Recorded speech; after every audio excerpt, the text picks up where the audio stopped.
Peggy 16.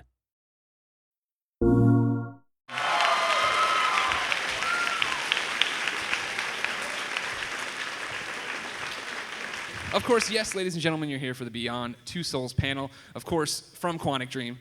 And now they're working on this Beyond Two Souls business. Looks pretty cool. Stars Ellen Page. Kadeem, why are you up here? What business do you have up here? They needed a black guy. Oh, so you die in the first 20 minutes? What? It's a joke. According to the player. According to the player? Here, turn this in. Now talking to it.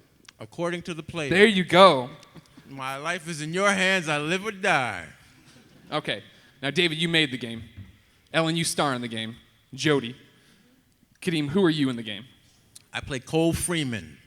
Okay. What's Cole up to? Cole is a government agent who researches paranormal activity. Oh, so he's going to have some run-ins with Jody, huh? Yeah, I'm going to raise her. Oops. No, I'm not. Everybody buy the game in 2013. Find out if he really raised it or not. David, let's get this going. I know we're late already.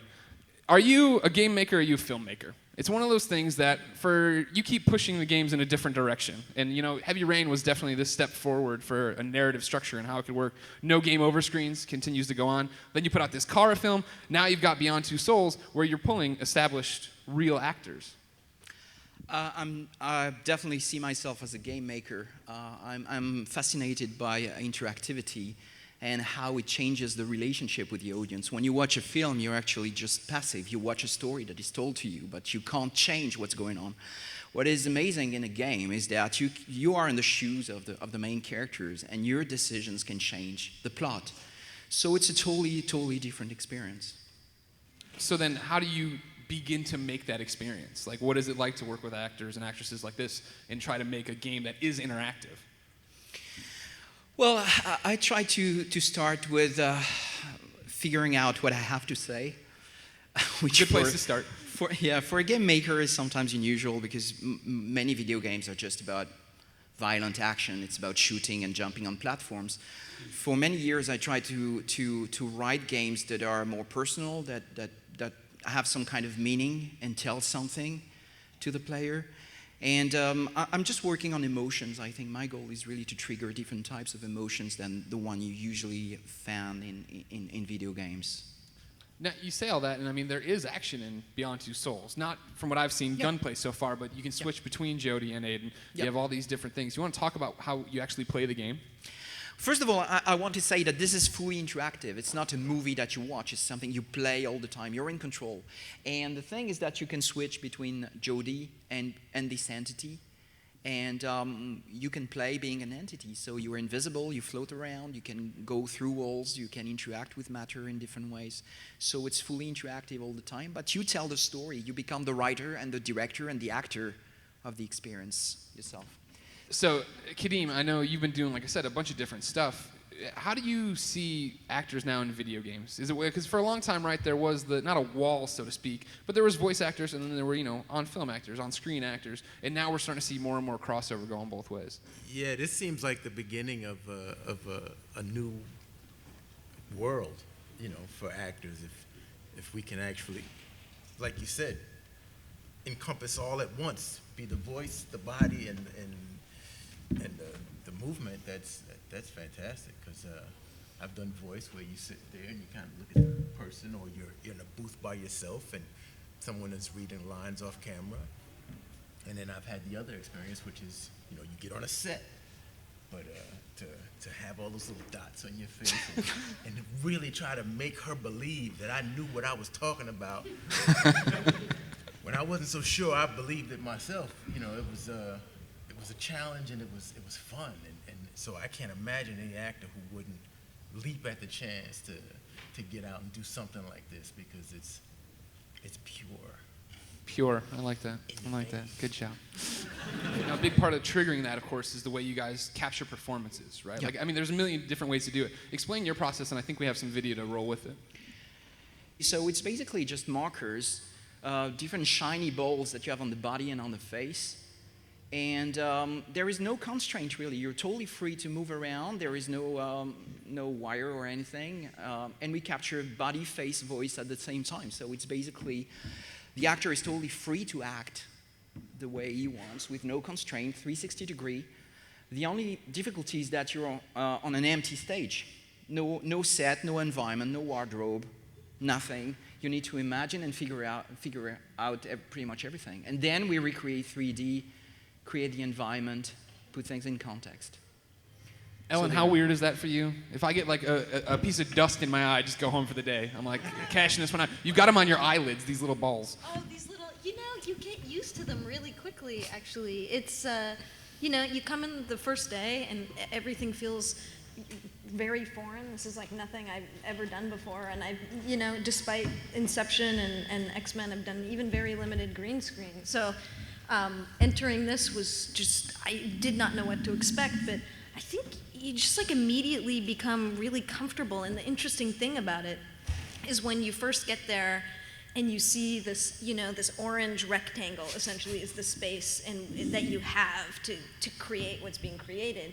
And it feels limited, like you perceive it as this being something that's limiting. And then you realize that, you're surrounded by 70 cameras and you can really go with whatever you're feeling. It was interesting getting used to the fact that I didn't need to relate to one camera. And it ends up being actually much more freeing. It's like being on a stage in essence. And it was really, as an actor, like incredibly challenging but fulfilling. You're seeing how, you guys use the space here, throwing people around and then blessing it, I guess that was. I don't Getting out Ellen's evil spirit so nothing crashed. But so now, how long are you shooting for? Like I know we talked it went for a while in Paris. The full shooting is 10 months. 10 months, wow. 10 months, and it's about 160 actors. Jeez. So it's quite crazy. All right, our first question from the crowd. This is a question for David Cage. I know when you were approaching Heavy Rain and you were writing Heavy Rain, I think you were a new father, and a lot of that brought into the themes for Heavy Rain. I'm wondering what themes and what made you approach Beyond Two Souls, and why were you passionate about it and wanted to write it? Actually, I lost someone in my family I felt really close to. And that was really a big shock. It was the first person that I lost that way. And it's really a shocking experience. And I mean, all people who lost someone close know what I'm talking about. So it's so sudden, so unfair, so cruel, so incredible. And I've never been really a religious guy, but I guess I needed to find some meaning to this experience, and I think that writing a story was for me the best way. And I guess this is where it came from. Thank you for writing such quality stories. Oh, thank you.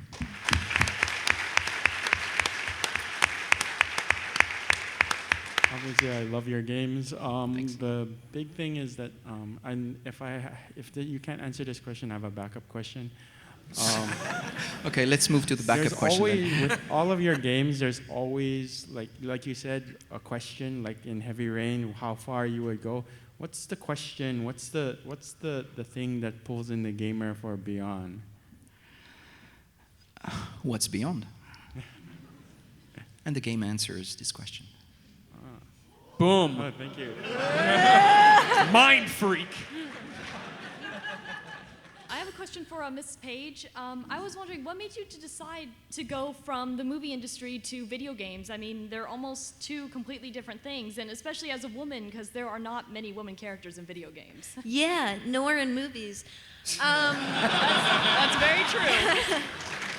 And to be honest, when the opportunity came up, it's kind of maybe exactly what you're saying. Like, why would I do this? Because it seems so different from the film industry, and that's probably exactly why. It's like, one of the great things about my job is true. Every project I begin is different. New people, new character, new world, new location. Everything about it is new and exciting. And this was something that was taking that concept and that aspect of my job to a completely new level. And quite frankly, what attracted to me it was David and this incredible script that he wrote, and this female protagonist that is in a game, that has so much depth, that is subversive, that is so interesting, that is so moving, that's so profound, and also is full of so much action and excitement, and it's just an incredible, incredible story. And to center that with this really unique young woman, Jodie, is just, I can't thank him enough for that. And what an opportunity as a young actress to do that. So I feel like just completely humbled and completely excited to be involved with this project. Thank you so much. Ladies and gentlemen, Beyond Two Souls out in 2013. One more hand for your panel. There you go.